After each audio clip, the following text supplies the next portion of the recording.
Olá, sejam todos bem-vindos a este canal. Se você está assistindo esse vídeo, é porque você tem algum interesse em micologia médica. Meu nome é Viviane Reis, eu sou professora de micologia, tenho um curso preparatório para a prova de título de especialista em dermatologia. E o motivo de eu estar fazendo esse vídeo hoje é para ajudar os meus alunos que vão prestar a segunda fase da prova de título de especialista em dermatologia daqui a alguns dias. Quem vai prestar a prova sabe que essa parte da prova é cheia de questões de micologia e a ideia aqui é tentar trazer algumas questões com imagens de fungos, com imagens de estruturas fúngicas para tentar dar uma elucidada e tentar consolidar os conhecimentos que já foram adquiridos, de uma forma que você tenha condição de exercer o reconhecimento fotográfico. Então nesse vídeo são 5 questões que a gente vai discutir uma a uma e dar os exemplos de resposta incorreta e resposta correta que a gente pode ter. Então vamos lá! Na questão número 1, a gente tem o seguinte enunciado. De acordo com a macro e a micromorfologia da colônia, qual é o agente etiológico? Então aqui a gente tem duas imagens, uma imagem de macromorfologia e uma imagem de micromorfologia da colônia de um fungo. E aí a pergunta é, que fungo é esse? As opções que foram dadas nessa questão são A. Aspergillus fumigatus, B. Scopulariopsis brevicalis, C. Penicillium e D. Bipolaris. Para responder essa questão, você precisa ter um reconhecimento fotográfico das estruturas fúngicas de cada um desses gêneros. Então vamos fazer um descritivo aqui? Aqui está a imagem da macromorfologia um pouco mais ampliada. O que a gente consegue perceber é que essa é uma colônia levemente amarronzada, a gente percebe que ela tem vários sulcos que a gente considera como uma colônia cerebriforme, né? Então uma colônia cheia de sulcos, amarronzada. Não dá para falar muito sobre a textura, mas é uma textura levemente aveludada. Então essas são as características que foram apresentadas na macromorfologia da colônia. Na micromorfologia da colônia, a gente tem as seguintes estruturas aqui, né? Então é possível a gente observar a presença de hifas, essas hifas são septadas, a gente consegue enxergar os septos e elas são hialinas, né? Translúcidas.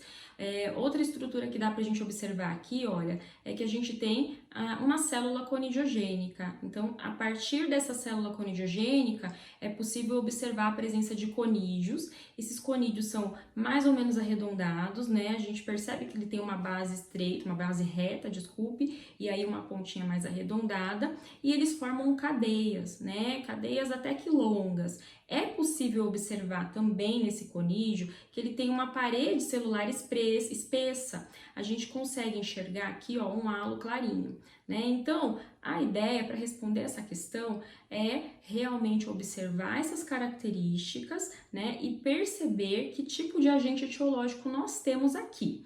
Então, vamos destrinchar, né? Aqui a gente consegue perceber, então, essa cadeia de conídeos, né? E é uma característica muito peculiar do fungo Scopulariopsis brevicalis, né? Então aqui a gente tem um Scopulariopsis brevicalis e essa é a resposta correta. Mas só por aí, né, fica um pouco vago. Então vamos dar uma destrinchada um pouco melhor, né, nas outras opções que a gente tem.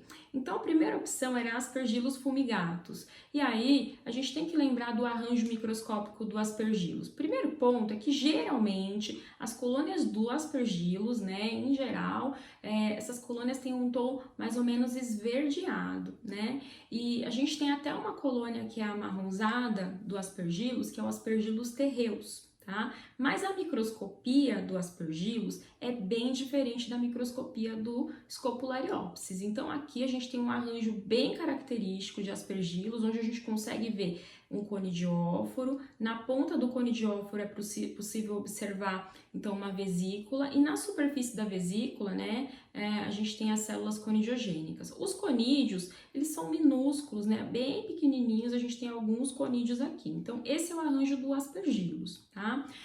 Na alternativa C, a gente tinha a opção de Penicillium, e aqui tem uma imagem de Penicillium para a gente ver. No quiz, eu dei uma olhada lá no quiz do Instagram, teve bastante gente que colocou a resposta como Penicillium, mas veja bem, né, o Penicillium, ele tem esse nome porque ele lembra um pincel, né? Então aqui, ó, a gente tem um conidióforo e aqui, olha, estão as células conidiogênicas. Elas lembram um formato de pincel, né? Apesar dos conídeos fazerem cadeia, o Scopulariopsis, ele não tem essa característica de formar essa camada de fiálides aí todas juntas, como o arranjo do penicillium tá? E aqui, por último, a gente tem uma imagem do bipolaris, né? O bipolaris é um fungo filamentoso demáceo, então ele tem hifas septadas demáceas, bem diferente da imagem que a gente colocou lá de hifa septada e hialina para o Scopulariopsis brevicalis, e além do mais, a estrutura de reprodução do bipolaris é bem diferente, então ele tem esse macroconídeo, né, não é microconídeo, que também não é redondo, né, um macroconídeo meio que fusiforme com esses pseudoseptos, tá? Então aqui tá a imagem das outras 3 opções, só resta mesmo o Scopulariopsis. Vale lembrar que o Scopulariopsis ele é um fungo filamentoso não dermatófito, que pode fazer dermatomicose, pode fazer onicomicose, e também é um fungo oportunista, pode fazer manifestações sistêmicas invasivas em pacientes imunocomprometidos. Vamos para a questão número 2. Então, aqui no enunciado nós temos, de acordo com as imagens clínica, exame micológico direto e macro e micromorfologia da cultura, informe qual é o diagnóstico e qual é o agente etiológico. Nós temos 4 imagens, né? Aqui uma imagem clínica de exame direto e a imagem da cultura, e as opções que nós temos das alternativas são A, onicomicose por Trichophyton rubrum, B, onicomicose por Ortai Werneck, C, onicomicose por Exophiala janselmi, D, onicomicose por Nelsitalidium dimidiato.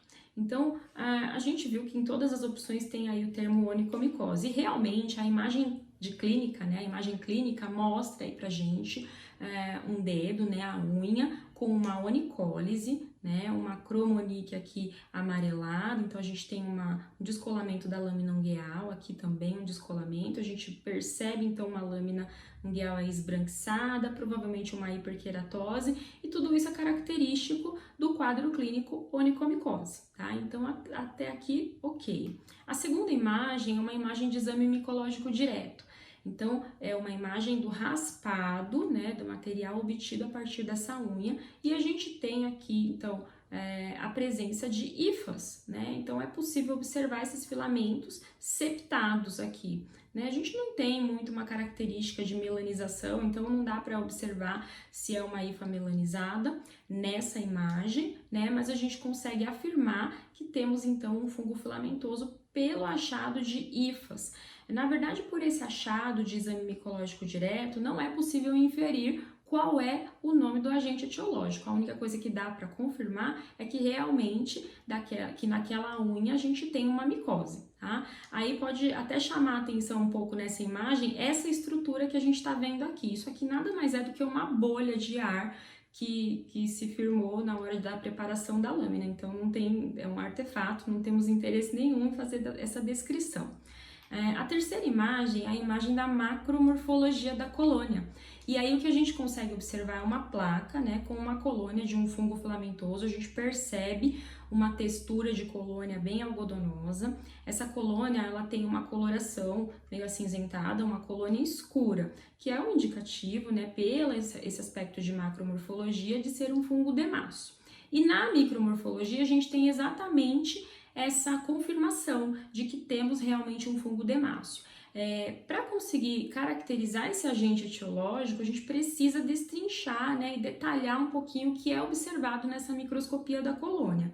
E o achado aqui é a presença de hifas. Essas hifas, elas também são septadas, a gente consegue perceber a septação, e elas têm um pigmento amarronzado, escuro, né? Isso por conta da presença da melanina na parede, o que caracteriza um fungo demáceo ou um fungo melanizado, um fungo que tem melanina na parede. Além das hifas, a gente consegue observar também a presença dessas estruturas meio retangulares aqui, né? Essas estruturas são artroconídeos, tá? Então, o achado microscópico desse fungo é presença de hifas septadas demáceas e artroconídeos. E é a partir desse dado que a gente tem que chegar no agente etiológico, tá? Nesse agente etiológico da onicomicose, tá? Então aqui a gente tem novamente as 4 imagens juntas, né? E o que a gente pode afirmar também pelo reconhecimento fotográfico, que este fungo é um Nellcitalidium de imediato. Então o diagnóstico é realmente uma onicomicose e o agente etiológico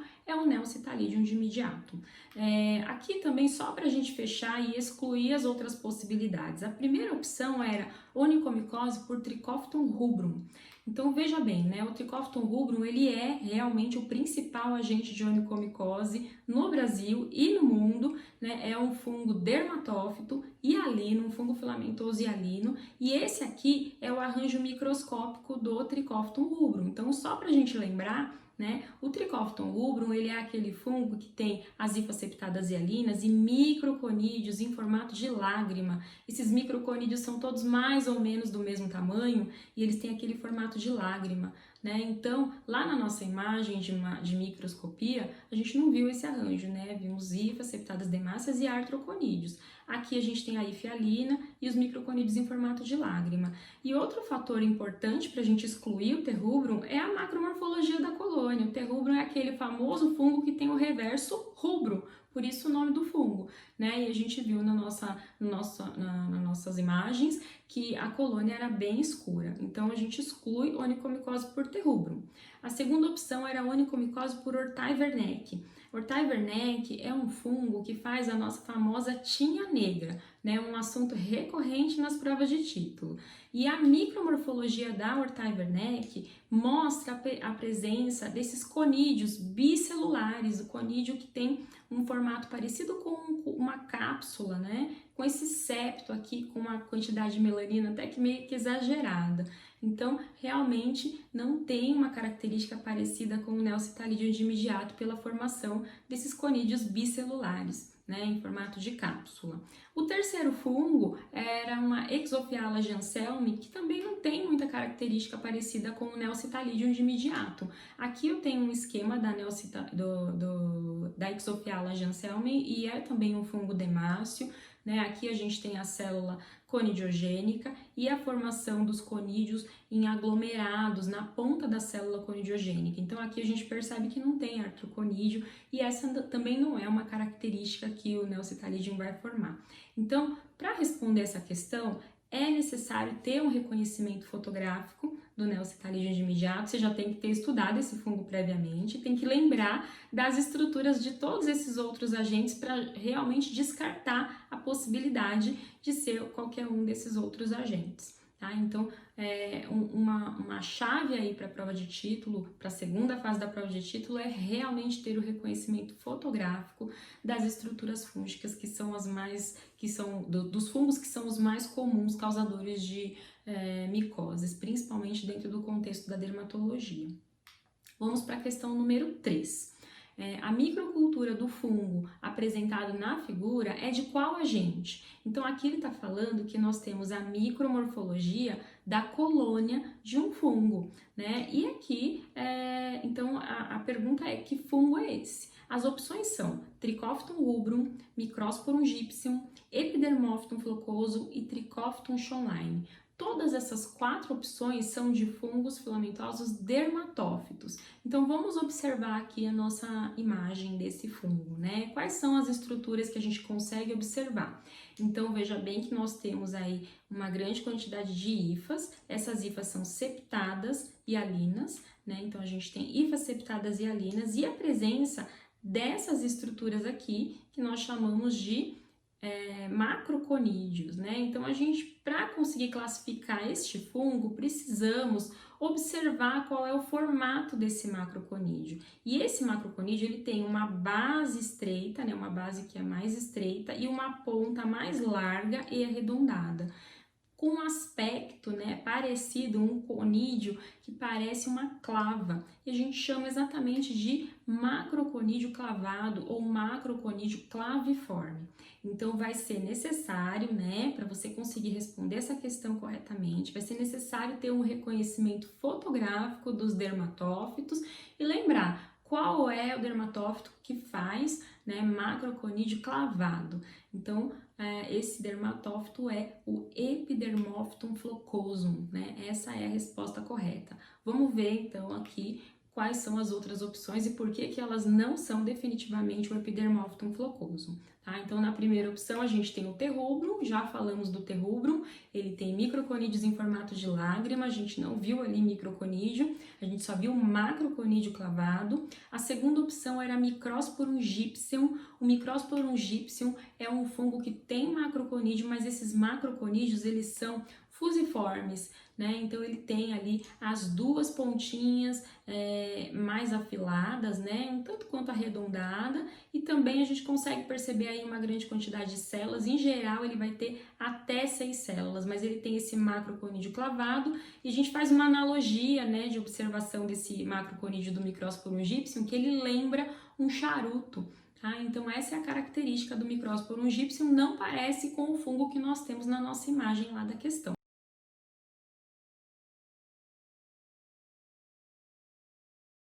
Um fungo dermatófito causador do quadro clínico que a gente chama de tinea favosa ou tinea fávica. É uma micose super rara hoje em dia, né? Não é muito comum a gente encontrar casos de tinea favosa, mas ela é um clássico na micologia, é um fungo também clássico nas provas de título de dermato, então sempre cai, né, alguma morfologia, alguma imagem de Trichophyton schonlein.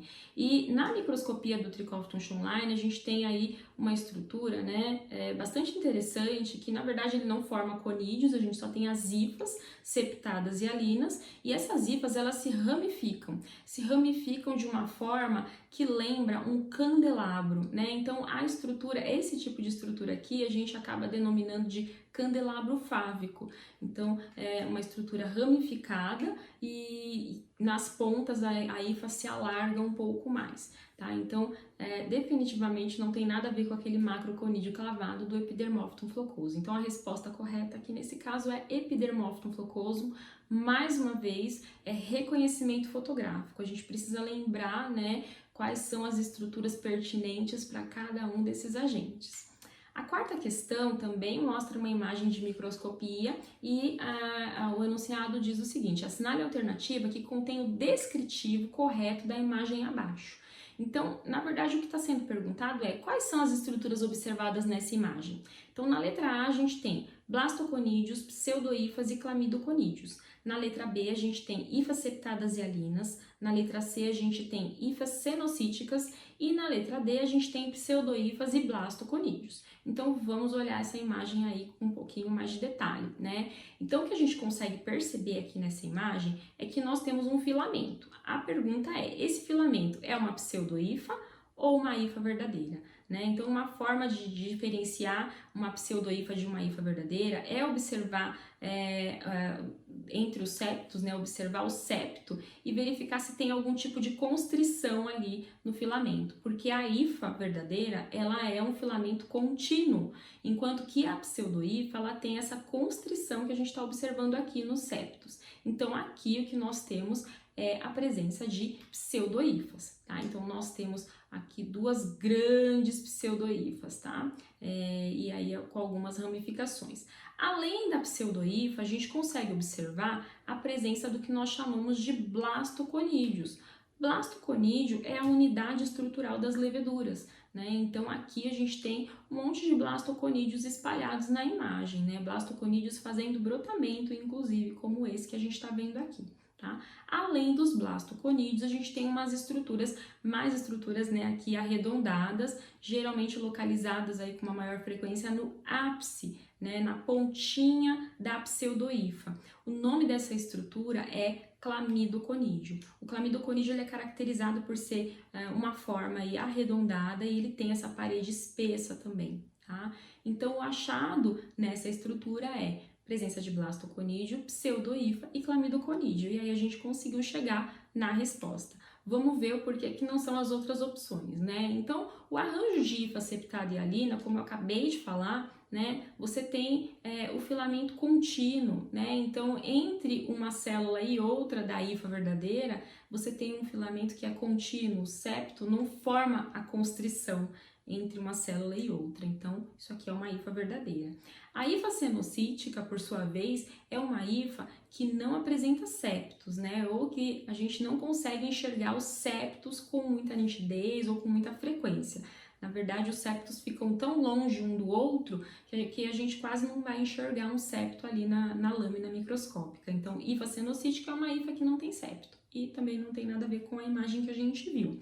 E por último, a gente tem ali a opção de pseudohifa e blastoconídeo. A gente até viu pseudohifa e blastoconídeo, mas além da pseudohifa e do blastoconídeo, a gente viu o clamidoconídeo, né? Então aqui, por exemplo, nessa imagem, a gente não tem a presença do clamidoconídeo, a gente só tem a pseudohifa e os blastoconídeos. Então repare que não tem aquela célula arredondada, maior, com uma parede espessa. Se fosse uma imagem como essa, a resposta correta seria então a letra D. Tá? Mas lá na nossa imagem a gente tinha as 3 estruturas, então temos que detalhar. O que está sendo solicitado é o descritivo, né, total ali da imagem, então é essa a ideia. E a última questão mostra também uma imagem microscópica. Nessa imagem microscópica a gente tem um pelo, e o que está sendo perguntado é qual é o tipo de parasitismo de pelo que a gente está observando na imagem. Tem 3 opções: parasitismo do tipo endotrix, ectotrix ou parasitismo fávico. Então vamos observar aqui a imagem, né? Aqui nós temos o limite do pelo, né? Então o pelo tá aqui, né? Nesse limite. E do lado de fora do pelo, né? A gente percebe uma bainha, que nesse caso aqui tá até azulada, né? Essa bainha são as estruturas fúngicas que estão parasitando esse pelo. Então a gente consegue inferir por essa imagem que o parasitismo aqui é do tipo ectotrix. Se fosse o parasitismo do tipo endotrix, a gente veria as estruturas fúngicas restritas dentro do pelo, né? E a gente viu estruturas do lado de fora do pelo. Então eu gosto bastante desse esquema que está registrado no livro Dermatology da Bolonha, que ele fala dos 3 parasitismos. Então o parasitismo ectotrix, a gente vai conseguir enxergar estruturas fúngicas dentro e fora do pelo. No parasitismo endotrix, o fungo ele fica restrito, né, dentro da cutícula, dentro do pelo. E no parasitismo fávico, além da gente ver o parasitismo de estruturas fúngicas dentro do pelo, a gente consegue enxergar bolhas de ar dentro do pelo, né? Então aqui só para elucidar um exemplo de parasitismo do tipo endotrix, onde as estruturas fúngicas estão restritas dentro do pelo. E aqui, nessa outra imagem, a gente tem o parasitismo do tipo ectotrix. Então aqui está o limite do pelo, estruturas fúngicas, né, hifas com artroconídeos dentro do pelo, e essas manchas aqui mais escuras são as bolhas de ar dentro do pelo, que é característica desse tipo de parasitismo, que a gente chama de parasitismo fávico. Então tá aí, pessoal, eu espero que vocês tenham gostado desses comentários das questões. Se você tiver ainda alguma dúvida que não foi colocada no vídeo, deixa seu comentário aqui que a gente vai ter o maior prazer em responder. Nos próximos dias a gente vai continuar fazendo novos vídeos e continuar postando novas questões, tudo isso para fortalecer aí o conhecimento. Uma boa sorte, um abraço para todos.